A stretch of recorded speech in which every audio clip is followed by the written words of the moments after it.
Hi my friend, in this video we're going to be making disco house drums inspired by David Penn and OFFAIAH's song, Satisfied. And we're going to find out if we can do this in under 30 minutes by using the 80-20 rule of disco house drum production.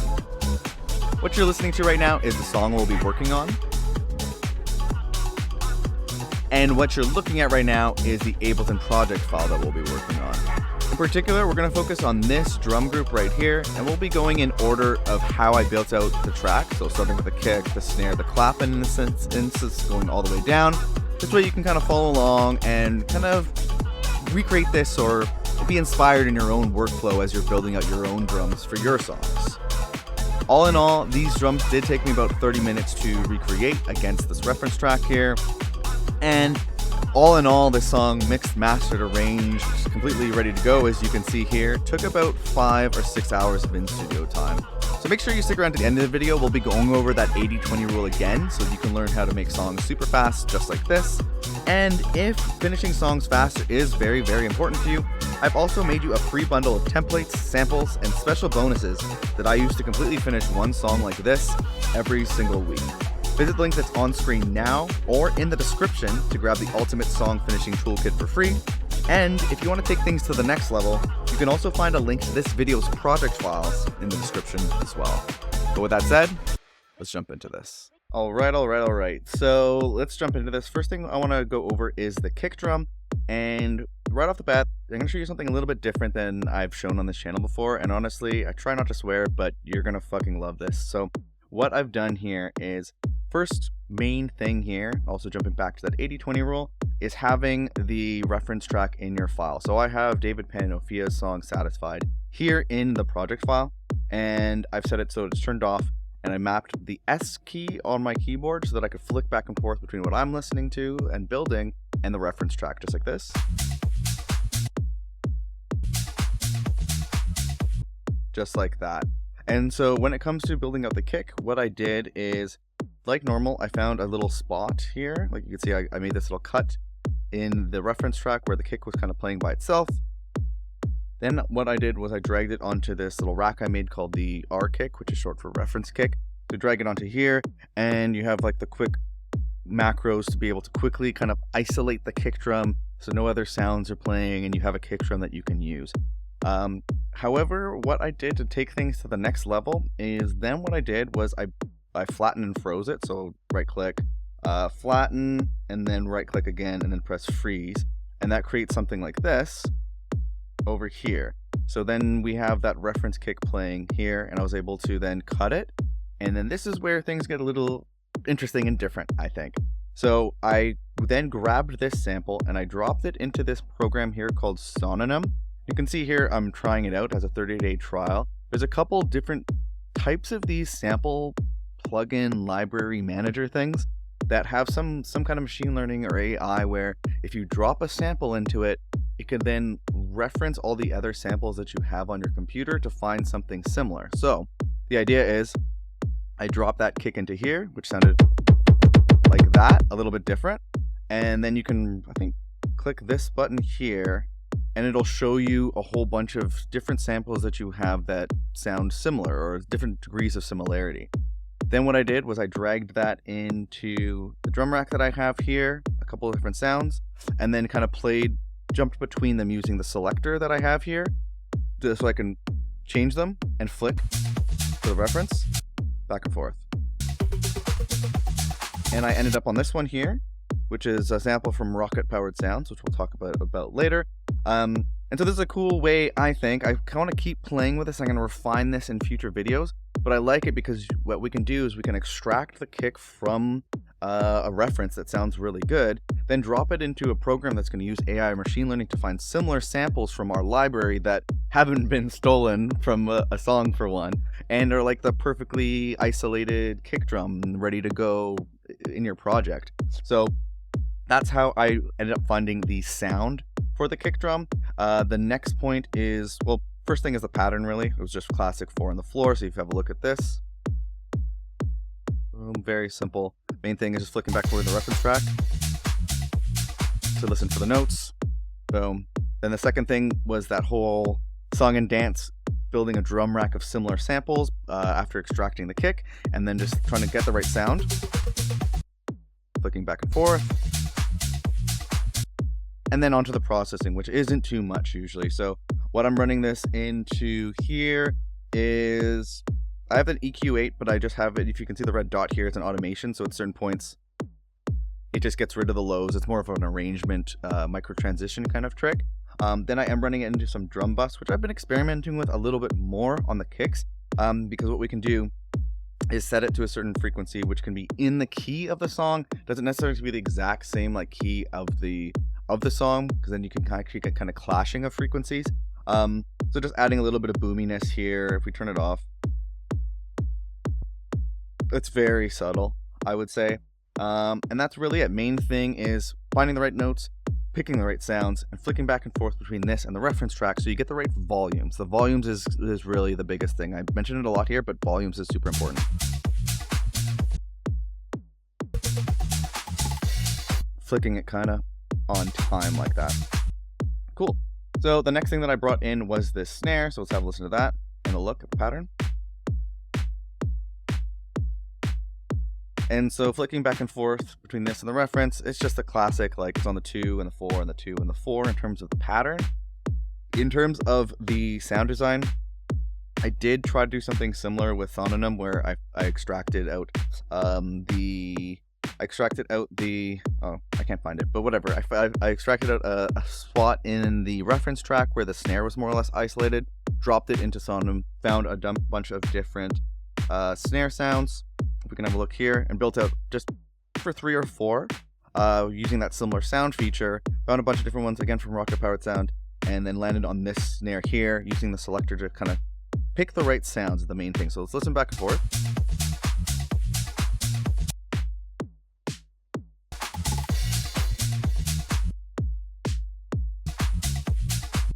And I kind of like this one most here.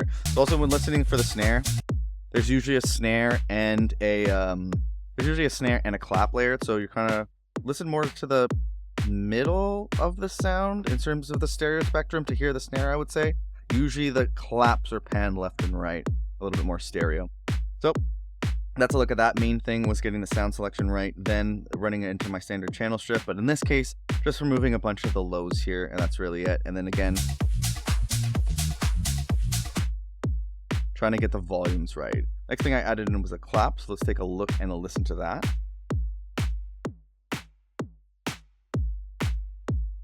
You can hear there, it's really the clap, I feel like, that's really driving the track here. The snare is just kind of filling it in the middle. So what I have is 2 different sounds that I found from, again, Rocket Powered Sounds here in this case. I have one panned a little bit, pushed a little bit to the left. Not always the same, it's a little bit different, looking for some kind of humanization here.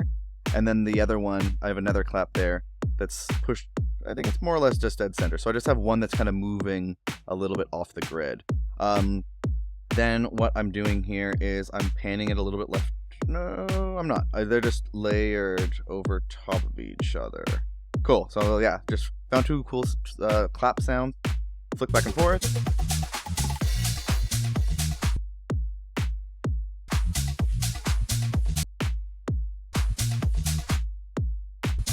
Just like that, is like trying to flick back and forth between the reference and your track almost in time, so that like your snare or clap is going in place of where it would be in the reference track, so you can kind of listen to it really, really close like that. But other than that, running it into the standard channel strip, I probably should mention again, all these things like these channel strips, these little one knob knobs things, all these kind of things in this entire project file is available in the link in the description as well. But this is the standard channel strip that I usually run each track through and have it set as a default for both MIDI clips and audio clips. So that right away, removing a bunch of the lows, so that's mainly being taken care of by the kick and the bass, and kind of makes things a little bit less muddy. Then I'm running into a transient designer, which is a free one, kilohertz, I want to say, transient shaper. And I've just mapped the main knobs to an Ableton rack. That way I don't need to open up the plugin each time, and I can quickly get to what I need to get to and kind of use your ears a bit more too, which is another nice benefit. Just bringing down the sustain a little bit to kind of tighten up the sound of the clap a little bit. Not doing any sidechain or saturation. I'm using this again, one knob with plugin, which is another free one. And again, I've just mapped the crucial knobs here, so I can just quickly grab this, add some width, pushing the claps a bit more to the left and right, and kind of giving that stereo full sound. So next up, I added in an open hi-hat, so let's take a look and a listen to that.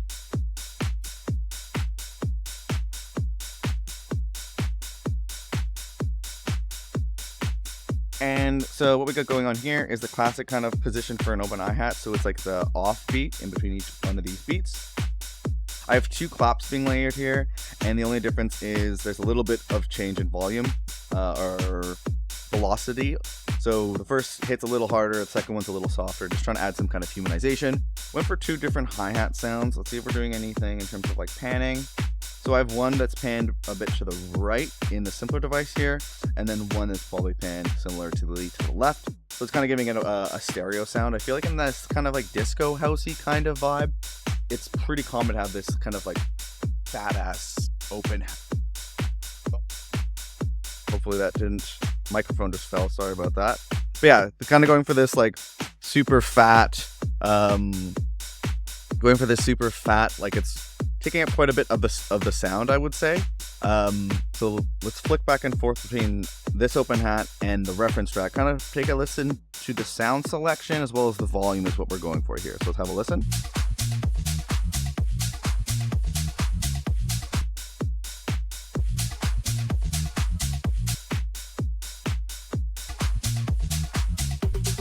So not exactly the same, but quite similar, I would say. And it has like more of a fullness to it is how I would describe it.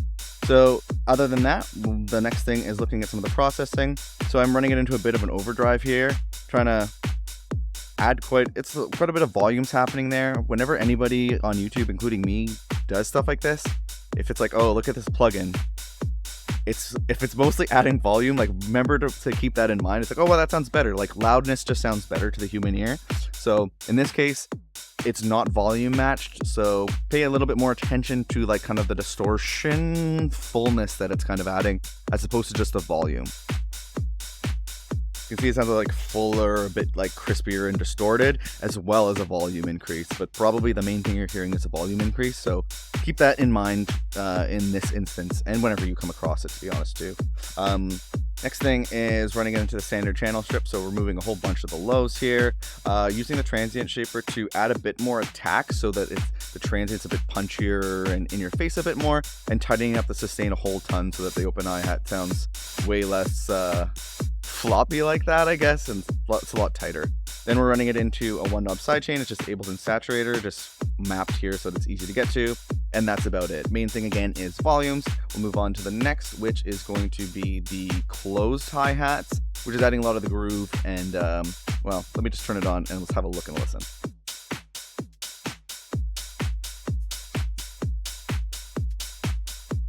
It's subtle, so I'm also going to increase the volume for a bit so we can pay attention to the closed hat. And I'll even solo it for a second. Okay. And let me bring it back to how it's been mixed in. So, with this, I feel like there wasn't a lot of energy going on with the closed hats. It's pretty subtle in my opinion. So let me show you how I built this out. So first thing I usually do with closed hats is I'll start with one of these notes here that I've highlighted. And this is kind of just mimicking the open hi-hat position. It's adding some fullness to that open hi-hat sound, and also making it so that as terms of an arrangement, you can have it so that you remove the open hi-hats at points, and when you remove the open hi-hat, the closed hi-hat is still filling in that gap as well, so it's also useful for arrangement. Other than that, main thing is kind of, okay, first thing is there's 2 bars here. Usually what I'll do is then I'll focus on 1 bar and then add in a couple extra notes using different hi-hat sounds to kind of give it human sound and a bit more interesting as well. And the idea is to just kind of play around with the position of the notes. You can flick back and forth to the reference track as well to try to hear these things. And then the idea after that is to duplicate it over and then make some changes to this pattern so that there's like a call and a response, basically, is the idea. So it looks a little bit more complicated than it is. I also am doing, I think if we go like this, I'm doing a little bit of that cool velocity randomization. So each hit is a little bit different each time, which adds some cool humanization and groove to the track. Other than that, Running into the processing, basically nothing. Absolutely nothing else going on here. Main thing is getting the volumes down. So once the core sounds, hi-hat, open hat, claps, snares, kick are done, using all like nice proper samples so it sounds nice and full, it's really taking care of the core of the drum sound. Then I usually like to add in all these like kind of top loops and breaks and stuff like that to add some interest to the drum loop, and make it sound a little bit fuller and cooler. So let's go in order of how I built that out. So the first one I added was this Shake It one. Let's have a listen to it.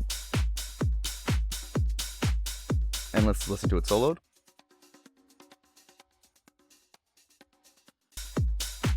So if we listen to the reference, I don't think, maybe there's some kind of like bongo-y stuff, but I was feeling the vibe. Also, I should mention, my recommendation is when you're building out tracks, particularly against a reference, to start by copying it quite closely, but then start taking liberties as you build out your track so that you can actually make it something original that you could probably release later is the idea, and that's my approach with this as well. So in terms of the processing, a good thing to do sometimes with the loops is in beats mode, switch it to make sure it's on transients and switch it to this one where the arrow is pointing to the right, and you can tighten up the transients, and I find this could help it blend into your core sounds a little bit more. Other than that, a little bit of processing going on with the standard channel strip. So removing some of the lows, boosting up some of the lows as well by notching it up a bit. I guess I just wanted to sound a little bit fuller, and then shelving out some of the highs instead of low passing it, so that high passing it, low passing it. I always get that confused. So this is a more natural way to remove some of the highs and kind of blend it into the rest of the drums. Then we're running it into the 1-knob sidechain. Haven't talked about this yet, but this is just a Ableton Shaper running to quarter notes. Quarter notes is the note length or duration of the kick drum, so that way you don't actually have to map it to the kick drum. You're gonna set it to quarter notes, have it ducking against volume, and you get a similar effect, and you only have to just dial it in with one knob, and you can do it to ear and to taste instead of getting too technical and using your eyes, I guess you could say. So this is just pumping the sound a little bit, giving it some groove, and taking away the sound so that there's room for the kick and the bass to shine through. Then we're running into a bit of this 1-knob width plugin, kind of making it stereo, pushing it to the left and the right a little bit. Then let's move on to the next top loop. It can be similar moves from here on out, so I'll try to go a little bit faster, but this is the next one that we're listening to. Let me solo it. So it's subtle, and it's again a bit more of a congo-y, bongo-y kind of cool sound. So in this instance, nothing going on with the transients. Similar moves with the channel strips. So removing a bunch of the lows, shelving out some of the highs. In this one, we're removing some of the sustain to tighten up the sound here, which is a similar move as kind of this, tightening things up in the clip view. Okay, well, no, sorry, in the clip view here, like this, pulling that back. So it's very similar. It's a very similar move, but we're using it with the transient shaper instead, tightening up the sustain, making the sound more tight. A little bit of 1-knob sidechain, so it's pumping and grooving, making room for the kick, and then a little bit of 1-knob saturation. Saturation usually is being used to fill out the sound a bit, add some more like harmonics, and also can add some kind of grit and like vibe to tracks as well. Next up, also that's panned a bit to the right. Then we have this next one that's panned a bit to the left, so let's have a look and a listen to this one.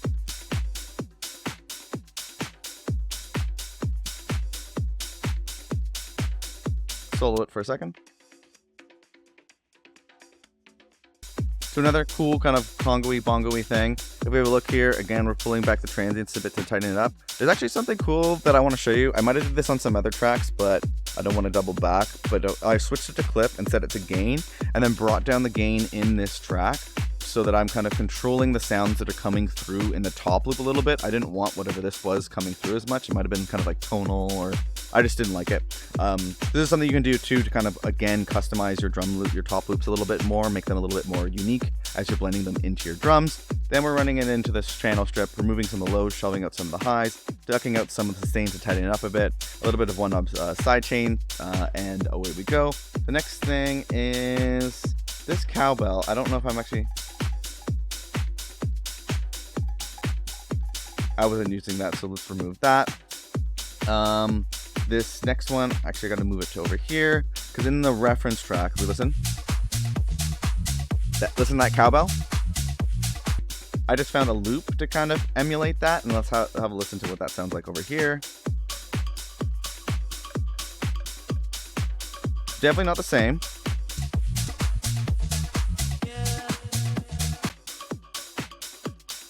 Definitely different. Just found a cool loop on Splice. You can see here, one thing I did do is the starting point is actually here, and I just kind of shifted it over. I just like the pattern that sounds a little bit different. So that's another thing you can do to make loops a little bit more your own. You can change the starting point of them. So just found something cool in Splice, and then running it into a bit of overdrive saturation. It sounds kind of distorted, I would say, or something sounds just more interesting to the sound in the reference. So added in some overdrive here. Also ran it into a shifter where it's being dropped an octave, and I just dialed it in a little bit, so it's adding some like body and uniqueness to the sound, I would say.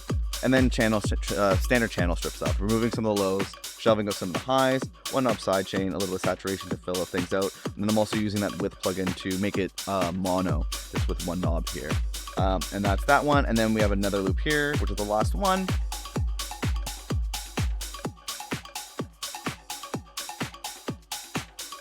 Just a cool other loop that I found on Splice. And let's have a quick look at the processing here. So removing a bunch of the lows, a little bit of one up sidechain, a little bit of saturation. And that's a look at the drums. And so before we dive into like a big overview of the 80-20 rule to make sure that you are catching everything and you can apply this all to your own music, I do want to take a moment to mention that this video is sponsored by our good friends over at Rocket Powered Sounds. The kick, snare, and clap samples that you heard in this project file was actually from their Ultimate Sample Pack, which is a massive sample pack filled with over 1,000 usable and iconic sounds. And as a special bonus, you can get 30% off of that Ultimate Sample Pack. Just visit the link on screen now or in the description, and be sure to use the coupon code ULTIMATEBESTFRIENDS to get 30% off. Thank you again to Rocket Powered Sounds for hooking up our community here. And let's jump back into the 80-20 rule for this vid. Hi, my friend, Matt from Best Friends Club here. And if you've been paying attention, then you probably figured out what the 80-20 rule is when it comes to building out your drums. The goal here is to get 80% of the results with only 20% of the time, energy, or effort. And because the first key to the 80-20 rule for drums is to use a reference track, we're making sure that we're effortlessly hitting 80% of a very professional sounding track. In particular, we focus on nailing the pattern, sound selection, and the volume compared to the reference track so that we keep things fast and focused as we're building out our drums. The second key of the 80-20 rule here is to mix as you go in an extremely streamlined way by only focusing on the volume as well as a simple repeatable channel strip for each track that we're adding to our drums. The third and final key is to repurpose your old project files and to build up a suite of powerful templates, Ableton racks, and one knob effects that you've personalized and curated over time.